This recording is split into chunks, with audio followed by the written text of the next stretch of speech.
बाबा जी, मेरा एक काम कर दीजिए। मेरी सास मुझे बहुत तंग करती हैं। कुछ ऐसा कीजिए कि वह मेरी बात सुन। मैंने नहीं चोरी की, मैंने कुछ नहीं किया। ये कौन आ गया है यूनिवर्सिटी में चप्पल पहनकर? भीड़ लग जाती है।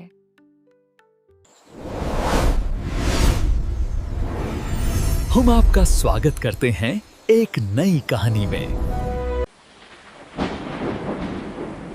उदयपुर गांव में एक औरत अपने बेटे और पति के साथ रहती थी। उसका पति बस खाता और सोता ही रहता था।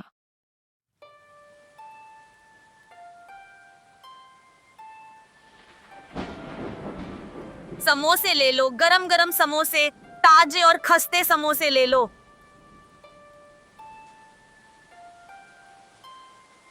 श्वेता भाभी, इस जोरदार बारिश और सर्दी में आप समोसे क्यों बेच रही हैं?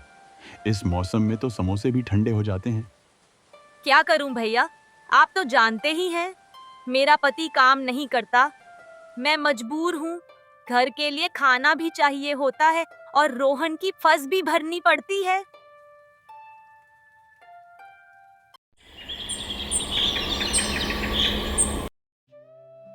एक दिन गोपाल देखता है कि गांव के चौराहे पर एक बाबा बैठे हैं। तभी उसके दिमाग में एक आइडिया आता है और वह जल्दी अमीर बनने का फैसला करता है। फिर वह दूसरे गांव के चौराहे पर चादर बिछाकर बैठ जाता है। आप कौन है? मैं एक बाबा हूँ। मेरे पास बहुत शक्तियाँ हैं जिनसे मैं किसी का भी काम कर सकता हूँ। अच्छा बाबा जी, मेरा एक काम कर दीजिए। मेरी सास मुझे बहुत तंग करती हैं। कुछ ऐसा कीजिए कि वह मेरी बात सुन ले।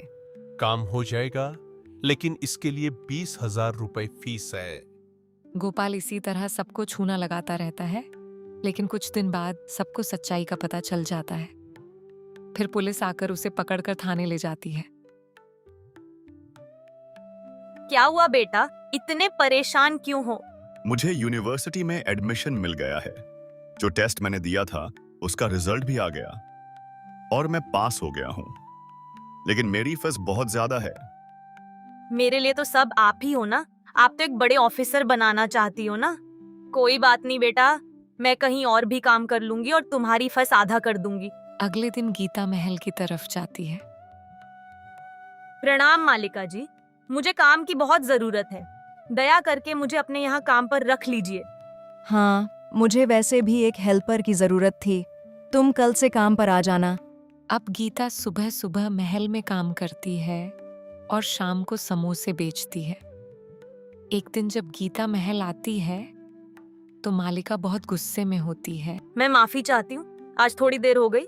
तुमने मेरा नकलास क्यों चुरा लिया? नहीं, मैंने नहीं चोरी की, मैंने कुछ नहीं किया।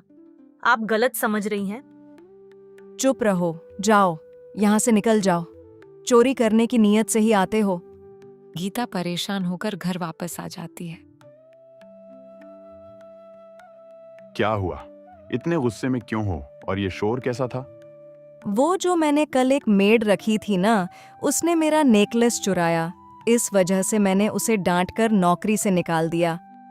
तुमने ऐसे ही उसे नौकरी से निकाल दिया? वो नकलास तो मैंने ऊपर वाली अलमारी में देखा था। ओह, मुझे नहीं पता था। मैंने सोचा उसने चुराया होगा। खैर छोड़ो, अब जो हो गया सो हो गया। शाम को गीता समोसे बेच रही थी कि उसका बेटा रोहन दौड़ता हुआ आया। क्या हुआ बेटा, इतने खुश क्यों हो? माँ, आपकी दुआ असर ला गई। मुझे यूनिवर्सिटी में स्कॉलरशिप मिल गई है। अब फीस भी नहीं देनी पड़ेगी और आपको भी इतना काम नहीं करना पड़ेगा। देखा ना, मैंने कहा था तुम एक दिन कामयाब हो जाओगे। बस अब अच्छे से पढ़ो और बड़े अफसर बनो। अगले दिन दोनों अपना सामान लेकर शहर आ जाते हैं। वहां रहने के लिए एक कमरा ले लेते हैं।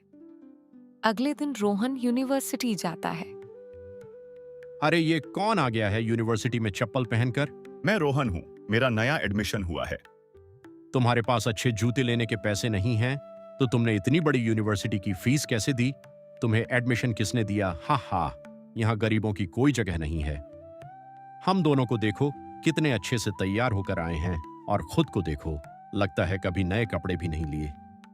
रोज कोई न कोई रोहन का मजाक उड़ाने लगता है, लेकिन रोहन ने किसी की बात पर ध्यान नहीं दिया और अपनी पढ़ाई में दिल लगाकर जुट गया। दूसरी तरफ गीता भी काम शुरू कर लेती है और समोसे बेचने लगती है। समोसे ले लो, गरम गरम समोसे, ताजे और खस्ते समोसे ले लो। बहन, नई नई आई हो क्या? पहली बार देखा है। और खुशबू भी बहुत अच्छी आ रही है। जल्दी से मेरे लिए ऑफिस के लिए समोसे पैक कर दो, देर हो रही है। हाँ भैया, आज पहला ही दिन है, मैं गांव से आई हूँ। गीता पैसे लेकर समोसे पैक करके दे देती है।